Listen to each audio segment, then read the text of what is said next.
हमारे चैनल को सब्सक्राइब करें और बेल आइकन दबाएं।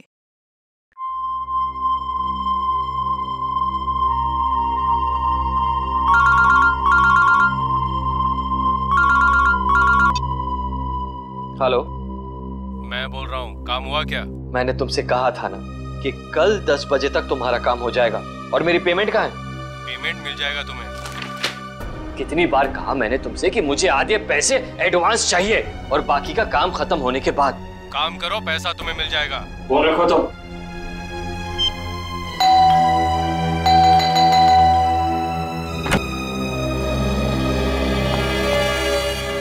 क्या बात है? इतनी घबराई भी क्यों? कविता,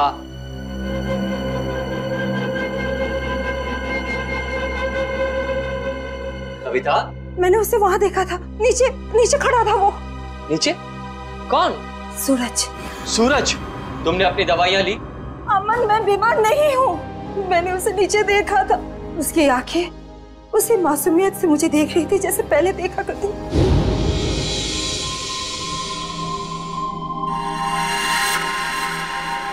सूरज, सूरज तुम वापस आ गए। मैं जानती थी कि तुम आओगे। ये खून? सूरज, सूरज, सूरज! मैंने आवाज भी दी उसे। मेरे इन हाथों से उसे छूना चाहती थी, उसे आशीर्वाद देना चाहती थी, लेकिन जब तक मैं उसके पास पहुंची वो गायब हो गया। कविता, ये सब तुम्हारा वहम है। मैं जानती थी कि तुम यही कहोगे। मैं जानती थी आपको यकीन नहीं होगा। अरे आप ही क्या, कोई भी मेरा यकीन नहीं करेगा। लेकिन ये बात सिर्फ आज की नहीं है, पिछले कई दिनों से मैं देख रही हूँ। वहाँ देखिए, देखिए उस घर में। कविता, बस बस। अरे पिछले 1 साल से उस फ्लैट में कोई नहीं रहता है। ठीक है, आपको यकीन नहीं हो रहा है ना, तो आप 5 मिनट रुकिए। वो वहीं आएगा, उसी घर में जरूर आएगा, आपको जरूर दिखेगा वो। ओके, 5 मिनट ना? ठीक है, रुकते हैं 5 मिनट। देखो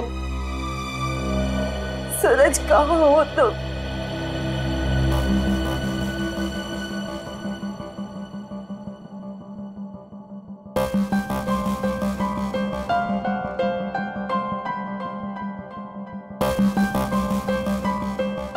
लो, हो गए तुम्हारे 5 मिनट।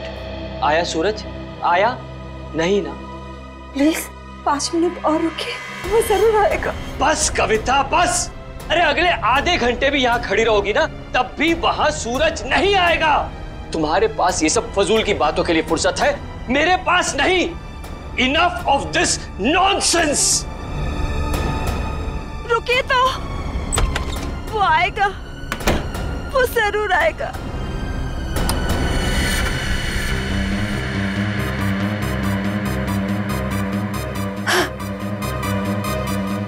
अमन, अमन जल्दी आइए। सूरज, वो देखिए सूरज।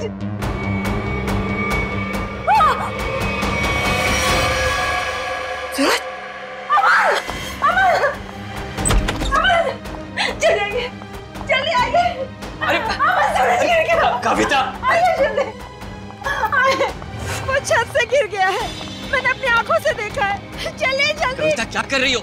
अरे सबके सामने तमाशा मत करो प्लीज। अरे हमें सूरज को बचाना है। सूरज, सूरज! क्या हुआ मेम साहब? आप इस तरह चिल्ला क्यों रही हैं? कहाँ है सूरज? सूरज कहाँ गया? कौन सूरज मेम साहब? इस विंग में तो इस नाम के कोई भी साहब नहीं रहते। अमन, अमन मेरा यकीन करिए, सूरज को मैंने ऊपर बालकनी से गिरते हुए देखा था। यहीं गिरा था वो। देखो, यहाँ तो कोई भी नहीं है कोई दिख रहा है? नहीं ना? कविता, क्या कर रही हो तुम? मेम साहब, जरूर आपने कोई बुरा सपना देखा होगा मेम साहब। नहीं, ना ही मैंने कोई सपना देखा है और ना ही मेरा ये कोई वहम है। मैंने उसे अपनी आंखों से देखा है, समझे तुम? कविता, कविता, बस करो तुम। मैं अब और बर्दाश्त नहीं कर सकता। आज तुम्हारे इस वहम को मैं दूर कर ही देता हूँ। ये इसी मनुष्य फ्लैट से तुमने सूरज को कूदते हुए देखा था ना? यही है ना वो फ्लैट? मैं सच कह रही हूँ अमन, मैं सच कह रही हूँ। मैंने अपनी आंखों से देखा है उसे गिरते हुए।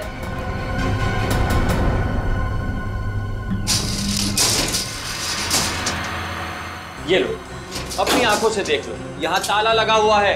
कविता, मैंने तुमसे कहा ना कि ये फ्लैट 1 साल से बंद पड़ा हुआ है।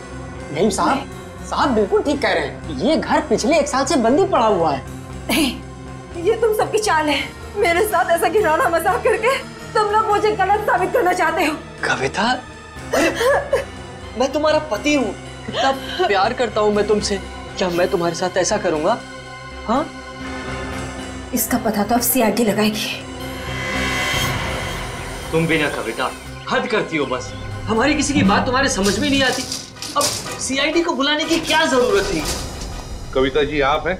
जी मैं हूँ। आप ही ने हमें फोन करके बुलाया? मैंने किया था आप लोगों को फोन। तो बताइए क्या हुआ यहाँ पर? मैं आपको बताता हूँ सर। कविता आप कौन है? मैं अमन, कविता का पति और सूरज का फैमिली लॉयर। सूरज? वही जिसने छलांग लगाकर खुदकुशी की? हाँ वही। कविता जी मैं कह रहा हूँ आपसे, ये फ्लैट पिछले 1 साल से खुला नहीं है। हम आप सीआईडी का वक्त बर्बाद कर रही हैं। वैसे आप कौन है? मैं इस सोसाइटी का सेक्रेटरी। सोसाइटी के सेक्रेटरी है? तो फिर सेक्रेटरी साहब, अगर कविता जी ने किसी को छलांग लगाकर खुदकुशी करते हुए देखा है तो उसकी तहकीकात करना हमारा फर्ज है, समझे आप? आप हमारा वक्त बर्बाद करने की चिंता मत कीजिए। फ्लैट कहाँ है बताइए? जी ये चाबी है आपके पास? जी। तो खोलिए।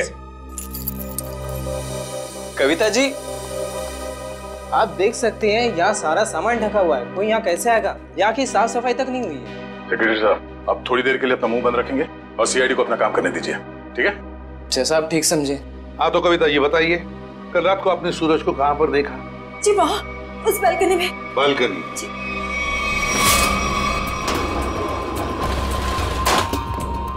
आइए बताइए, सूरज को कहाँ देखा था आपने? यहाँ खड़ा था। यहाँ पर? हाँ जी। और सर ये सब कल की बात नहीं, पिछले कई दिनों से मैं उसे यहीं देख रही हूँ। पर कविता जी ये हो कैसे सकता है? ये फ्लैट को बाहर से ताला लगा हुआ था और ये फ्लैट 6ठे माले पर है। भले ये फ्लैट 6ठे माले पर हो या 7वें माले पर, लेकिन यहाँ पर कोई तो आया था जरूर। कल रात को यहाँ पर कोई था, समझे? पर ये आप इतनी यकीन के साथ कैसे कह सकते हैं? ये मैं नहीं कह रहा हूँ, इस रेलिंग पर जो धूल जमी हुई है ना, ये हमें बता रही है। पर ये हो कैसे सकता है? कोई तो आया था यहाँ पे बालकनी में। ये बालकनी की रेलिंग पे ये मिट्टी देख रहे हो? यहाँ पे मिट्टी साफ है। ऐसा लगता है कोई यहाँ पे था जिसने इस रेलिंग के साथ छेड़छाड़ की। अब आप लोगों को मेरी बात पर यकीन हुआ ना सर? देखा अमन, मैं सच कह रही थी। एक मिनट। अगर किसी ने यहाँ से खुदकुशी की होती तो उसकी लाश कहाँ है? और इतने ऊपर से कूदने के बाद जमीन पर गिरते ही उसका सर फटा होगा, खून निकला होगा। जमीन पर ना उसकी लाश मिली, ना जमीन से खून के निशान। और तो और वॉचमैन तो कुछ देखता। अब हम देख लेंगे और पता भी लगा लेंगे। देख नीचे चलते हैं।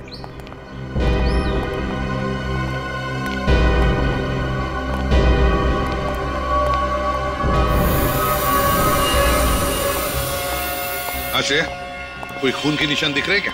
नहीं सर, अब तक तो यहाँ कुछ नहीं मिला है।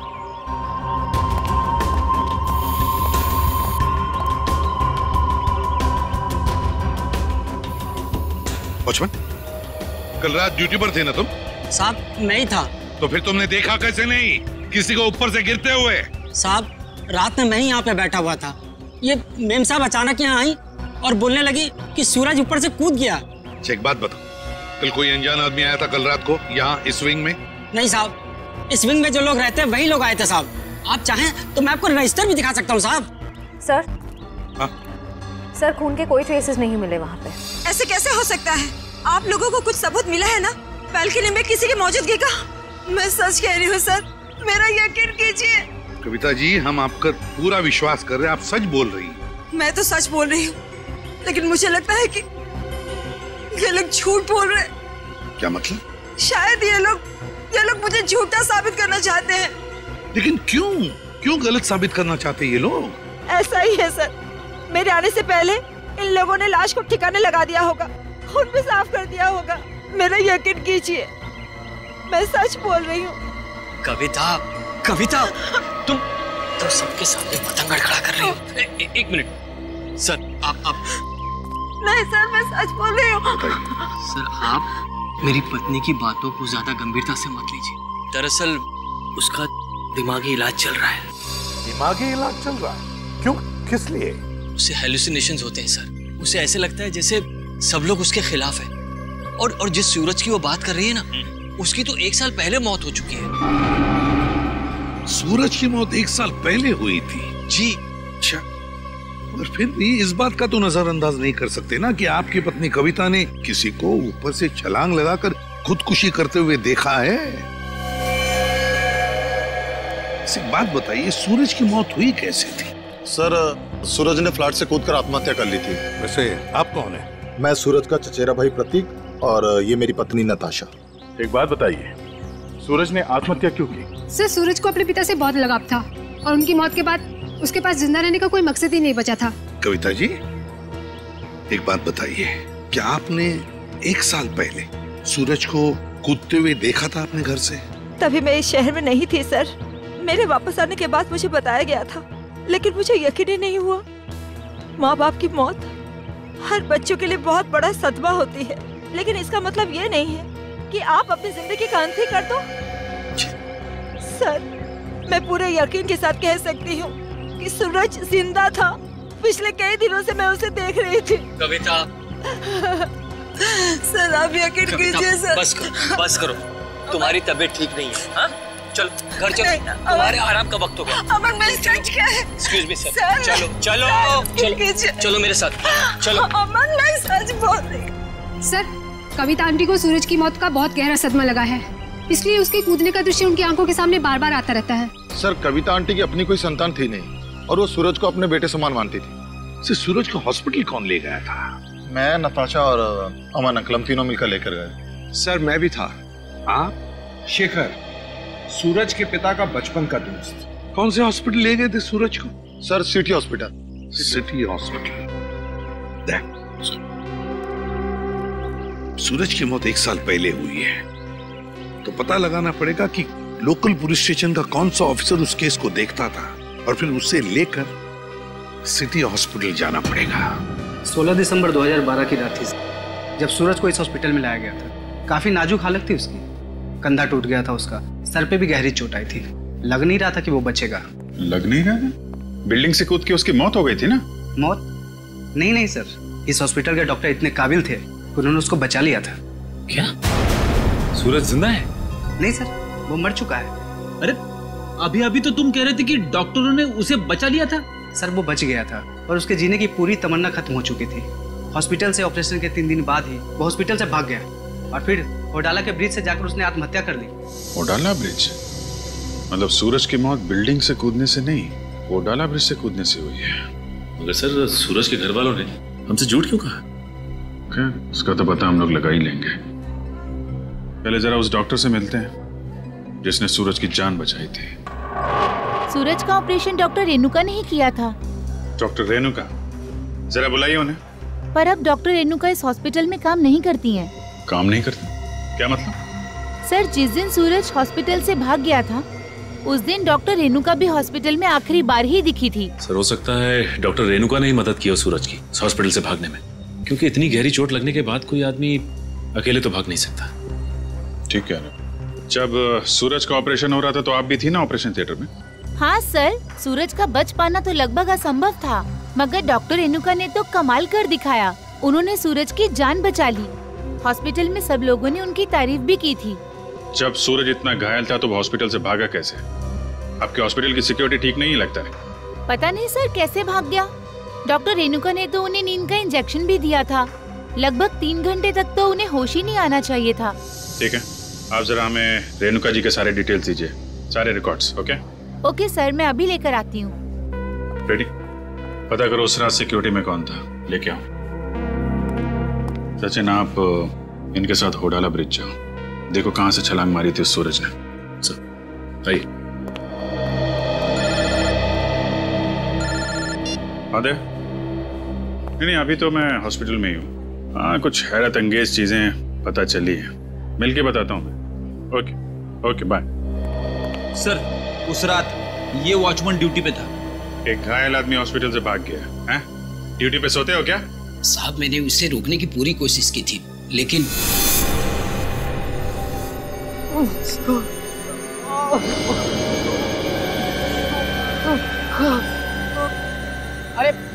अरे साहब, आप कहाँ जा रहे हैं? अपने काम से काम रख। ऐसे मैं आपको नहीं जाने दे सकता साहब। मेरे बीच में हट जा वरना तेरी जान ले लूंगा। पर साहब, ये कहाँ से उठाया आपने? नहीं, मैं आपको नहीं जाने देता। ये देखिए साहब, उस चोट का निशान आज तक है। सूरज ने होडाला ब्रिज से कूद के आत्महत्या की और ये बात उसके घर वालों ने हमसे छुपाई है। कोई तो ऐसा राज है जिस पर वो लोग पर्दा डालने की कोशिश कर रहे हैं। क्या सूरज की मौत बिल्डिंग से कूदने से नहीं बल्कि होराला ब्रिज से छलांग लगाने से हुई थी? और इतनी बड़ी बात तुम लोगों ने मुझसे क्यों छुपाई? सिर्फ आप ही से नहीं कविता जी, इतनी बड़ी बात सीआईडी से भी छुपाई गई है। कानून से कोई बात तब छुपाई जाती है जब जुर्म के ऊपर पर्दा डालने की कोशिश की जा रही हो। हाँ? वो ये बात हमने कविता से इसलिए छुपाई थी, हम नहीं चाहते थे कि कविता सूरज के वापस लौटने की झूठी उम्मीद में जिए। जी हाँ सर, मौत बिल्डिंग से कूदकर हुई हो या फिर होडाला ब्रिज से छलांग लगाकर। सच तो ये है कि सूरज अब कभी भी लौटकर वापस हमारी जिंदगी में नहीं आए। माना सूरज ने होडाला ब्रिज से नीचे छलांग लगाई मगर किसी को उसकी लाश मिली, है? तो आप लोग इतने यकीन के साथ कैसे कह सकते हैं कि सूरज मर चुका है? मैं जानती थी कि सूरज जिंदा है और वो वापस जरूर आएगा। हे भगवान, तेरा लाख लाख शुक्र है, वो वापस आएगा। इसीलिए हमने ये बात कविता से छुपाई, क्योंकि हम नहीं चाहते थे कि ये सूरज की वापसी की झूठी आस में बंधी रहे। अब आपने इसे सब कुछ सच सच बताकर इस बेचारे की बची कुची जिंदगी में भी जहर घोल दिया। तुम मेरे पति नहीं हो, दुश्मन है दुश्मन। तुमसे मेरी खुशी देखी नहीं जाती, मेरा सुख तुमसे बर्दाश्त नहीं होता। बोलो, ये छुपाया था मुझसे। कविता जी संभालिए। छोड़िए। अब तो खुश है ना आप लोग हमारे घर में झगड़ा लगाकर? आपके घर के झगड़े से ज्यादा जरूरी फिलहाल हमें यह जानना है सूरज जिंदा है या नहीं, और अगर वो जिंदा नहीं है तो फिर कौन है वो आदमी जो नकली सूरज बनकर ये खेल खेल रहा है? अच्छा, ये है डॉक्टर रेणुका, इसने बचाया सूरज को। हाँ सर, इनके घर पे पूछताछ करने पे इनके नौकर ने बताया कि हॉस्पिटल की नौकरी छोड़ने के 1 हफ्ते बाद ये सिंगापुर चली गई थी। हॉस्पिटल से नौकरी छोड़ने के बाद ये सिंगापुर चली गई, तो फिर कभी न कभी तो वापस आती होगी। नहीं सर, वापस आना तो दूर की बात है, इन्होंने एक फोन तक नहीं किया। अरे, एक फोन तक नहीं किया? बड़ी अजीब बात है। कोई अपना घर नौकर पर सौंप जाता है तो कभी न कभी फोन करके पूछताछ तो करता है घर की हालत के बारे में। हाँ सर, पर इन्होंने ऐसा बिल्कुल नहीं किया।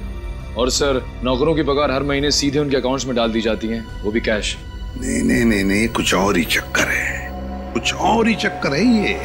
सर ये धीरज, इन्होंने सूरज को होडाला ब्रिज से कूदते हुए देखा था 1 साल। क्या तुम्हें पूरा यकीन है कि वो सूरज ही था? जी सर, पुलिस ने उस वक्त उसकी फोटो दिखाई थी, वही सूरज था। क्या यही था वो? हैं? जी सर, यही सूरज था। अगर तुमने सूरज को ब्रिज से कूदते हुए देखा तो तुमने उसे बचाने की कोशिश क्यों नहीं की? रोका क्यों नहीं उसे? सर, मुझे नहीं मालूम था कि ये कूदने वाला है। मैंने समझा कि बस यूं ही टहलने के लिए आया होगा। जब तक मैं कुछ समझ पाता, इन्होंने वहां से छलांग लगा दी। कब हुआ ये? सर, रात तकरीबन 1 बजे की। रात के 1 बजे? तो क्या मैं पूछ सकता हूँ कि रात के 1 बजे आप वहां क्या कर रहे थे होडाला ब्रिज पर? सर, वो क्या है ना कि मैं एक लेखक हूँ। जब कभी कहानी लिखते लिखते अटक जाता हूँ तो वहां टहलने के लिए निकल पड़ता हूँ, इस उम्मीद से कि शायद कोई नई प्रेरणा मिल जाए। लेकिन जब से ये हादसा हुआ है ना सर, मैंने उस ब्रिज पे जाना बंद कर दिया है।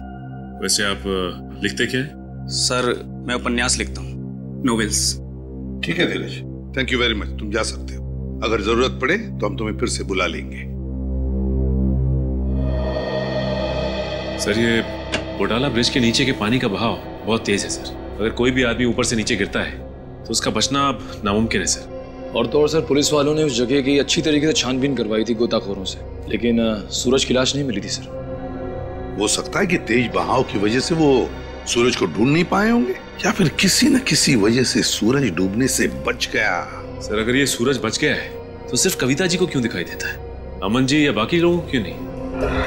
वही तो, अगर ये बच गए तो सिर्फ कविता को ही कैसे दिखता है, और किसी को क्यों नहीं दिखता? नहीं नहीं नहीं नहीं नहीं नहीं, ये कुछ ना कुछ तो गड़बड़ जरूर है, क्योंकि अगर ये बच गया तो सबके सामने क्यों नहीं आता है? सर, शायद ये कविता जी का कोई वहम है। नहीं नहीं नहीं निखिल, ये कोई वहम नहीं है, कोई वहम नहीं है। अगर ये कविता जी का वहम होता तो इस सूरज की घर की बालकनी के रेलिंग पर जो धूल जमा हुई थी उसमें से इतना सा हिस्सा ही साफ कैसे मिला हमको? इतना सा हिस्सा साफ कैसे मिला? उसका एक ही मतलब है कि कोई ना कोई तो था सूरज के घर में, कोई ना कोई तो गया था सूरज के घर में जिसे कविता ने देख लिया। मगर कौन गया था सूरज के घर में? है कौन ये? इसका पता तो लगाना ही पड़ेगा।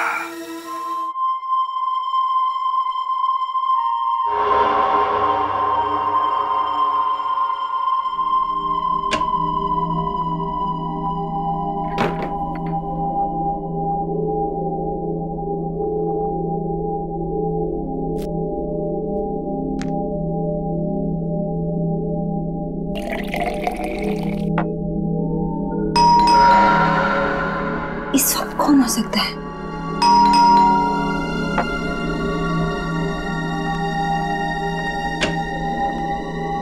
कौन है?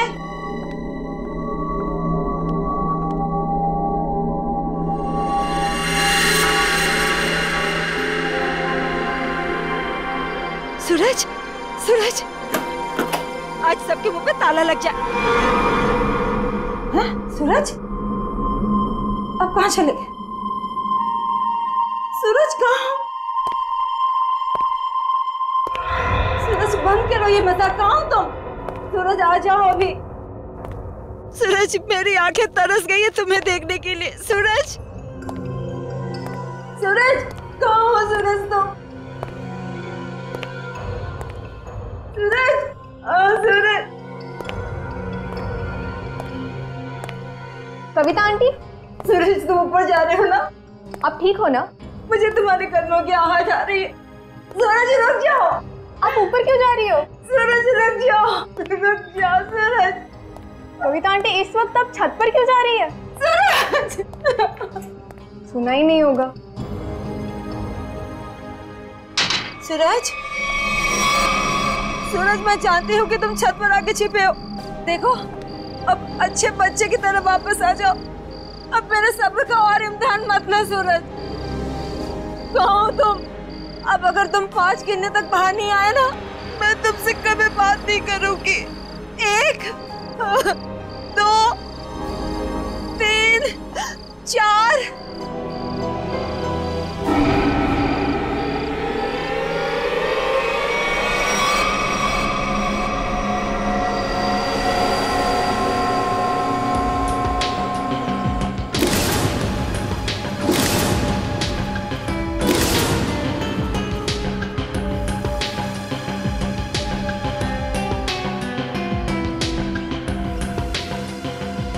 तुम इस विंग के वॉचमैन हो ना? जी साहब। कैसे हुआ ये सब? साहब, कल रात तकरीबन 2 बजे मुझे किसी की चीख सुनाई दी। देखा तो कविता मैम साहब लहूलुहान जमीन पर पड़ी हुई थी। सर, मैं सोच भी नहीं सकता था कि सूरज के गम में कविता आत्महत्या। पता नहीं आजकल के लोग इतना कमजोर क्यों हो गए। दुख बर्दाश्त करने की किसी में भी शक्ति नहीं रही। सर, सही है, देखिए।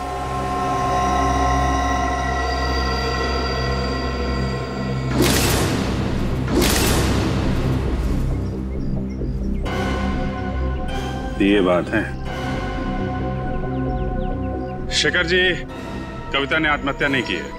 क्या बोल रहे हैं आप? इनके हाथों में बहुत सारी खरोंचे हैं, चूड़ियां टूटी हुई हैं। ऐसा लगता है कि उसकी किसी से हाथापाई हुई है। शायद खूनी ने छत पे से धक्का दिया इनको। वैसे ये बताइए कि आप में से किसी ने भी कविता जी को छत पे जाते देखा क्या? हाँ सर, मैंने देखा था। वो ऊपर जा रही थी सीढ़ियों से। मैंने उन्हें आवाज भी दी थी, पर उन्होंने सुना नहीं। कविता जी अकेले छत पे जा रही थी या उनके साथ में कोई और भी था? वो अकेली थी सर, और वो बार बार सूरज का नाम ले रही थी सर। मतलब सर, ये सूरज भी छत पे ही था? हो सकता है, या फिर वो आदमी जो सूरज बनने का नाटक कर रहा है। ये अमन जी नहीं दिखाई दे रहे? कहाँ है वो? पता नहीं जी, सुबह से उसका नंबर ट्राई कर रहा हूँ लेकिन फोन ऑफ है। सर, वो घर पे भी नहीं है। शायद ऑफिस में हो। ऑफिस के नंबर पे डायल करके देख, कहाँ है वो? कल रात कोई अनजान आदमी आया था यहाँ पे? नहीं साहब, मैंने किसी को नहीं देखा। सो रहे थे क्या?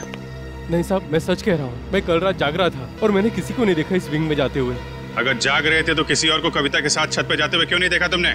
मुझे तो ये भी नहीं पता साहब कि कविता मैम छत पे कैसे चली गई। छत का दरवाजा हमेशा बंद रहता है। चाबी किसके पास रहती है? चाबी मेरे पास रहती है साहब। लाओ चाबी लो। सर ये देखिए, चाबी में चिकनाहट है। चिकना तो है। साबुन, लगता है किसी ने साबुन पे चाबी का निशान लिया है और डुप्लीकेट चाबी बनाई है। नहीं साहब, मैंने किसी को चाबी नहीं दी थी साहब। तुमने कुछ नहीं किया, लेकिन लापरवाही तो की है ना तुमने। केबिन में तुमने चाबी लावारिस छोड़ दी होगी और इस बात का फायदा उठाकर किसी ने डुप्लीकेट चाबी बनवा ली। खूनी जो कोई भी है, छत पे जरूर कोई निशान छोड़ा होगा उसने। श्रेया, बॉडी को पोस्टमार्टम के लिए भिजवा दो।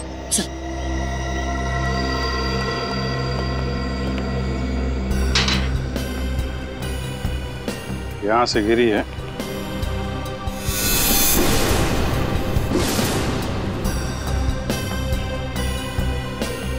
चूड़ी, इसका मतलब यहीं से खूनी ने कविता जी को नीचे फेंका है। यहीं पे हाथापाई हुई होगी और खूनी ने कविता को यहां से फेंक दिया है। सर, ये देखिए सर, जूते के निशान। जरा नाप के देखो। इसका मतलब खूनी 10 या 11 नंबर के जूते पहनता होगा। लेकिन सर ये भी तो हो सकता है कि ये जूता खूनी का ना हो और किसी ऐसे आदमी का हो जो इस बिल्डिंग में रह रहा हो। सचिन वॉचमैन बता रहा था ना, दरवाजे पे ताला लगा रहता है और उस चाबी पे भी साबुन लगा हुआ है। इसका मतलब खूनी ने डुप्लीकेट चाबी बनाई है। ये निशान खूनी का ही होगा।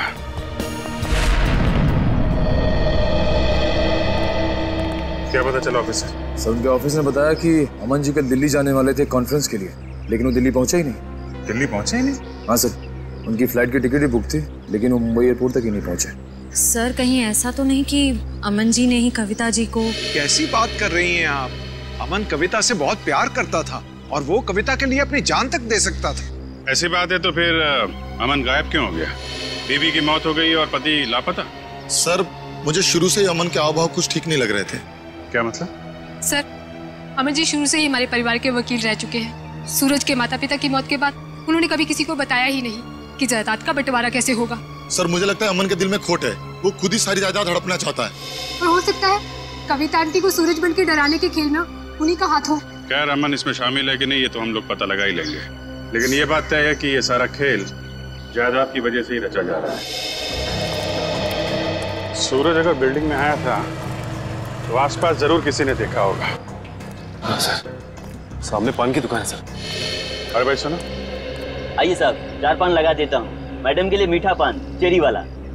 अरे नहीं, पान बाद में खाएंगे, थोड़ी बात कर लेते हैं पहले। हाँ जी, कहिए। अच्छा ये बताइए कि आपकी दुकान कितने बजे तक खुली रहती है? सुबह 9 से रात के 11 बजे तक।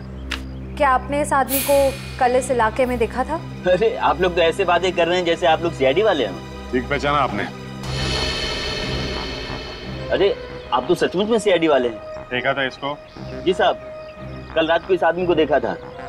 ठीक से याद है तुम्हें? कोई धोखा तो नहीं हो रहा? जी साहब, मेरी नजर 6x6 की है, कभी धोखा नहीं खाती। मतलब सर सूरज जिंदा है? इसका मतलब वो जो जूतों के निशान हमें बिल्डिंग के छत पे मिले थे वो सूरज के थे और उससे नहीं कविता को मारा है। मतलब सर ये जुर्म अमन और सूरज दोनों मिलके कर रहे हैं। ये भी तो हो सकता है कि कविता जी का खून सूरज ने किया और अमन को जबरदस्ती ले गया अपने साथ। लेकिन सर कविता जी तो सूरज के लिए उनकी माँ की तरह थी, फिर उन्होंने कविता जी को छत से क्यों गिराया होगा? साहब, क्या इस आदमी ने किसी को छत से धक्का दे दिया?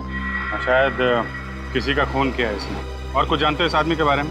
जी साहब, इसने अपनी कार गलत जगह पार्क की थी। टोइंग वाला आया और कार उठा के लेके चला गया। कहाँ पे पार्क की थी गाड़ी? वहाँ साहब, वहाँ खड़ी थी। XYZ 040925। पता लगा किसके नाम पे रजिस्टर्ड है ये कार? अच्छा वो सर इस सूरज का ठिकाना मिल गया, वरना ये आदमी तो अपनी टो हुई गाड़ी लेने भी नहीं आया। और आता भी कैसे? चोरी की गाड़ी जो थी एक एक कदम फूक फूक के रख रहा है ये सूरज। हाँ सर, और छुपने के लिए भी उसने एक ऐसा ठिकाना चुना जो एक NRI का। हाँ, एक NRI का, एक ऐसा आदमी जो महीनों तक अपनी घर की हालत देखने के लिए आता तक नहीं। यहाँ पे ताला लगा हुआ है। बोल दो।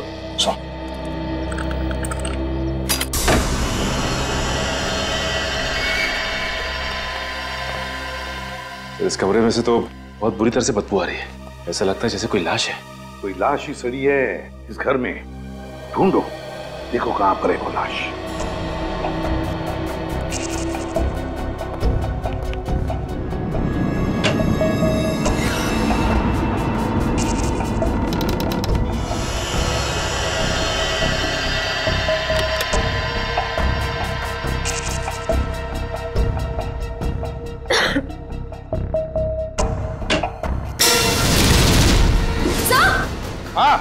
सर जल्दी आइए।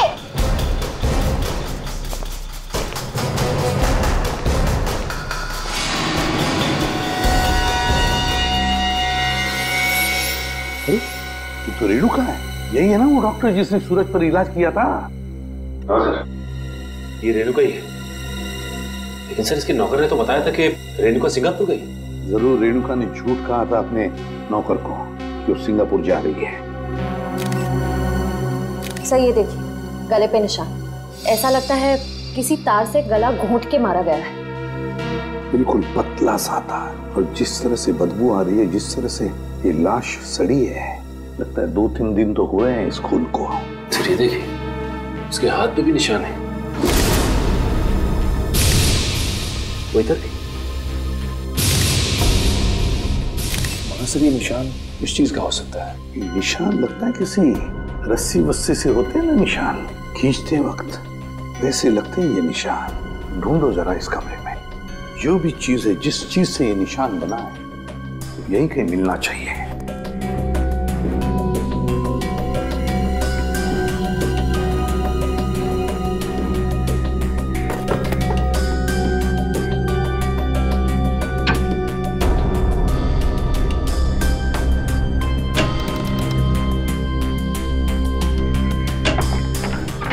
माय गॉड, सचिन ये देखो क्या है यहाँ पर कबर्ड में।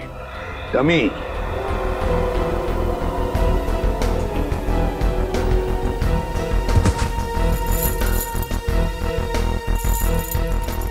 कैरबिनेर और रस्सी भी। सचिन, लगता है रेणुका के हाथ पर जो निशान है ना, शायद इस रस्सी की वजह से ही है, खींचते हुए। ये देखो ऐसे। हाँ सर, लेकिन सर ये सारी की सारी चीजें इस घर में क्या कर रही हैं? क्योंकि ये सब चीजें तो शूटिंग में इस्तेमाल की जाती है, हार्नेस बांधने के लिए। याद है सचिन, सूरज के घर की बालकनी की रेलिंग पर बहुत सारी धूल जमी हुई थी, लेकिन एक जगह पर इतना सा हिस्सा साफ था। जरूर इस रस्सी की वजह से ही होगी वो जगह साफ। मतलब सर ये सूरज का बालकनी से कूदना कविता जी का वहम नहीं था, बल्कि रेणुका और सूरज दोनों की मिलीजुली साजिश थी। बिल्कुल सचिन, ऐसा ही होगा। हुआ ये कि सूरज जब अपने घर में आया तो कविता ने उसे सामने से देख लिया। फिर सूरज और रेणुका ने मिलकर इस डमी को अपने बालकनी से नीचे फेंक दिया। तब कविता को शायद ऐसे लगा कि सूरज अपनी बालकनी से कूद पड़ा, तो वो अपने पति के साथ नीचे दौड़ कर आई और यहाँ सूरज और रेणुका इस डमी को ऊपर खींचने लगी इस रस्सी से, और इसीलिए खींचने की कोशिश में रस्सी के जख्म के निशान रेणुका के दोनों हाथों पर आ गए। मगर सर ये सारा का सारा प्लान रेणुका और सूरज का था। एक बात समझ में नहीं आई, ऐसी क्या मजबूरी आई सूरज के सामने कि उसे रेणुका को मारना पड़ा? शायद रेणुका सूरज को ब्लैकमेल कर रही थी। Double game. काम करो, इस रेणुका के सारे फोन रिकॉर्ड्स चेक करो, सारे फोन रिकॉर्ड्स, और साथ में ये भी पता लगाओ कि ये डमी, ये कैरबिनेर और ये रस्सी कहां से खरीदे गए थे। पता चलेगा इस पूरे प्लान के पीछे किसका हाथ है, किसका दिमाग है। सर, हाँ सर, आपने ठीक कहा था सर। वाकई में रेणुका के कॉल रिकॉर्ड से दूध का दूध और पानी का पानी हो गया सर। क्या पता चला फोन रिकॉर्ड से? ये देखिए सर, पिछले 1 साल में रेणुका को सबसे ज्यादा कॉल इस नंबर से आया सर, और ये नंबर अमन जी का है। हाँ, सबसे ज्यादा फोन अमन से आए हैं। तो क्या अमन हमसे झूठ बोल रहा है? कहीं अमन भी तो मिला नहीं इसमें? हो सकता है सर, हो सकता है कि अपनी बीवी की मानसिक स्थिति का फायदा उठाया उसने और ये सारा ड्रामा रचा सूरज का, ताकि वो अकेले उसकी प्रॉपर्टी का हकदार बन जाए। सर एक बात मेरी समझ में नहीं आ रही है, वो सूरज जिसे उस पान वाले ने देखा था, वो असली सूरज था या नकली? वो असली भी हो सकता है श्रेया। भले ही सूरज ने होडाला ब्रिज से छलांग लगाई, मगर उसकी लाश कहाँ मिली है किसी को? अब तक किसी को भी उसकी लाश नहीं मिली है। लेकिन सर सूरज को तो काफी लगाव था कविता जी से, तो वो ऐसी हरकत क्यों करेगा? कहीं ऐसा तो नहीं कि ये सूरज नकली है?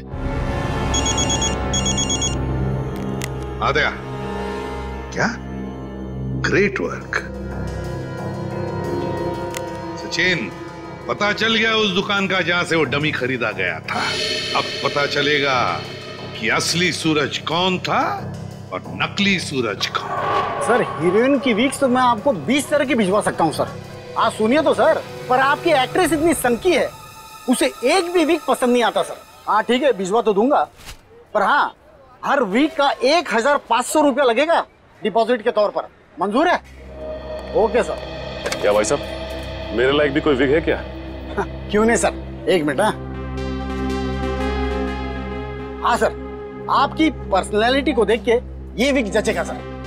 नहीं, मेरे हिसाब से इनके ऊपर ये विग सूट करेगी, और मेरे ऊपर ये वाली, और फ्रेडी तुम्हारे ऊपर ये थोड़े लंबे बाल चाहिए ना, इनके ऊपर ये वाला जचेगा। सर ये कैसा मजाक है? मजाक नहीं, हम लोग सीआईडी से हैं। सीआईडी? जी हाँ। कौन आया था इनमें से आपके पास? नहीं सर, कोई नहीं आया था सर। ध्यान से देखो, हो सकता है इनमें से कोई आदमी ये डमी लेने आया हो। हाँ सर, ये डमी तो वो आदमी किराए पर लेकर गया था सर, और वापस आ ही नहीं सर। कौन था वो आदमी? सर एक मिनट, मैं देख के बताता हूँ। मिल गया, धीरज नाम था उसका सर। सर उस आदमी का नाम भी तो धीरज था ना, जिसने सूरज को ब्रिज से कूदते हुए देखा था। अच्छा भाई साहब, ये उस आदमी के चेहरे पे कोई कटा हुआ निशान था क्या? हाँ सर, ऐसा ही कटा हुआ निशान था सर। तो ये धीरज भी शामिल है इस षड्यंत्र में, अमन और रेणुका के साथ। रेडी, पता लगाओ इस धीरज का मोबाइल इस वक्त कहाँ पे है। अरे वो पिक्चर देखी है मैंने यार, बहुत घटिया है। अरे क्या बात कर रहा है यार, वो पिक्चर इतनी घटिया कैसे हो सकती है? भाई उसका डायरेक्टर जाना माना है, और गाने जबरदस्त, एकदम जबरदस्त हैं। कानून के गाने भी बहुत जबरदस्त होते हैं। कानून के गाने? आप लोग, अरे अभी गाना शुरू नहीं किया, कहाँ जा रहे हो? अरे सुनो तो। अरे अब सीधे सीधे बता। बताता। सूरज के ब्रिज से गिरने की मैंने मनगढ़ंत कहानी सुनाई थी। क्यों बनाई थी? क्योंकि मुझे इस काम के लिए 1 लाख रुपए दिए गए थे। 1 लाख रुपए? किसने दिए थे? उसका नाम है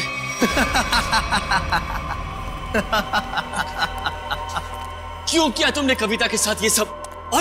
और मुझे यहाँ इस तरह बांध कर तुम्हें क्या मिलेगा? सुकून, ढेर सारा सुकून। ठीक उसी तरह जिस तरह मौत की दुनिया से निकलकर जिंदा लोगों की दुनिया में आकर मिलता है, वो सुकून। बकवास बंद करो। ना तुम कभी मरे थे और ना ही तुम सूरज हो। बहरूपिये हो तुम, बहरूपिये। अरे बाप रे, तुम्हें तो सब पता है। क्या है ना कि इतनी बातें जानना तुम्हारी सेहत के लिए ठीक नहीं है, तो मैं सोच रहा हूं कि तुम्हारी सारी तकलीफें मैं दूर कर ही देता हूं। ये क्या कर रहे हो तुम? रुक जाओ जतिन,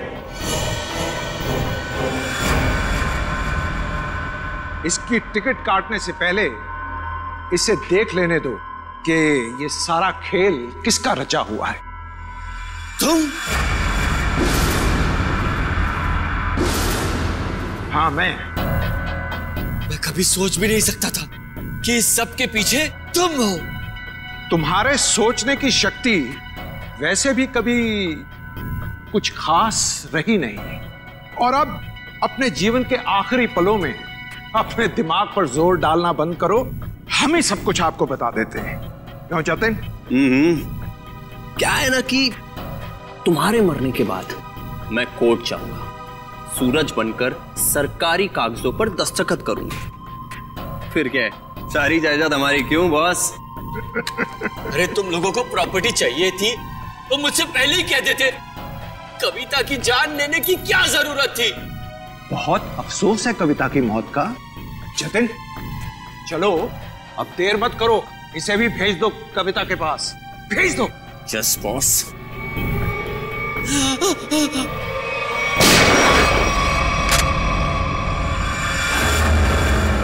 सब कुछ सुन लिया हम लोगों ने। अगर बाकी मुजरिम भी आप लोगों की तरह अपना जुर्म अपने आप कबूल कर लें तो सीआईडी का काम काफी आसान हो जाएगा। क्यों शेखर जी, आपका क्या कहना है? अरे रे रे रे रे, इतने भयानक मुजरिम को इतने आसानी से नहीं भागने देंगे हम लोग। क्यों किया ये सब? सूरज को उसके पिता से बहुत लगाव था और उसकी मौत के बाद उसके जीवन में कोई रुचि नहीं रह गई थी। उसके दिमाग में आत्महत्या करने के ख्याल पनपने लगे। इसलिए तुमने सोचा कि सूरज को तो प्रॉपर्टी में कोई इंटरेस्ट है नहीं, तो क्यों ना बहती गंगा में हाथ धो लिया जाए, उसकी प्रॉपर्टी हथिया ली जाए। हाँ, इसीलिए जब पहली बार सूरज ने बिल्डिंग से कूदकर आत्महत्या करने की कोशिश की तो तुरंत मैं उसे हॉस्पिटल लेकर गया ताकि किसी तरह से भी उसकी जान बच जाए और वो अपनी सारी दौलत मेरे नाम कर दे। और जैसे ही रेणुका को पता चला कि करोड़ों रुपए तुम्हारे हाथ लग गए तो उसने अपना हिस्सा मांगना शुरू कर दिया तुमसे। हाँ, लेकिन गड़बड़ तब हुई जब वो दोबारा हॉस्पिटल से भाग गया। मैंने और रेणुका ने बहुत ढूंढा उसे और तब हमने देखा कि सूरज, सूरज नहीं, सूरज मेरा पीछा मत करो, मेरे पीछे मत आओ, मेरा मर जाना है, ठीक है? नहीं, मुझे दोबारा बचाने की कोशिश मत करो। नहीं सूरज, ऐसा बर्ताव मत करो। किसी एक आदमी के चले जाने से जिंदगी खत्म नहीं हो जाती। वो मेरे पापा थे। पापा, तुम लोग क्या समझोगे मेरे पापा के बारे में? नहीं सूरज, नहीं नहीं नहीं, मुझे छोड़ दो। मुझे अगर तुम दोनों में से किसी ने भी कूदने से रोका तो मैं अपनी जान ले लूंगा, मैं अपनी जान ले लूंगा, मैं अपना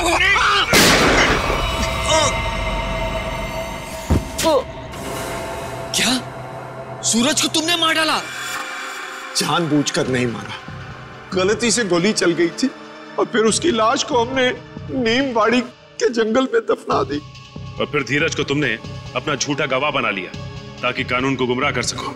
हाँ, और जब हमें जतिन मिला जो सूरज का हम शक्ल था तो मुझे ऐसा लगा कि शायद कुदरत यही चाहती है कि मैं करोड़ों का मालिक बनूं, वरना ऐसा संयोग क्यों होता? कुछ संयोग इसलिए होते हैं कि ताकि अपराधियों को उनके किए हुए की सजा मिल सके। तुम दोनों फांसी की तैयारी करो, फांसी होगी तुमको, फांसी। For more updates, subscribe to our channel, click the show links and enjoy watching the videos.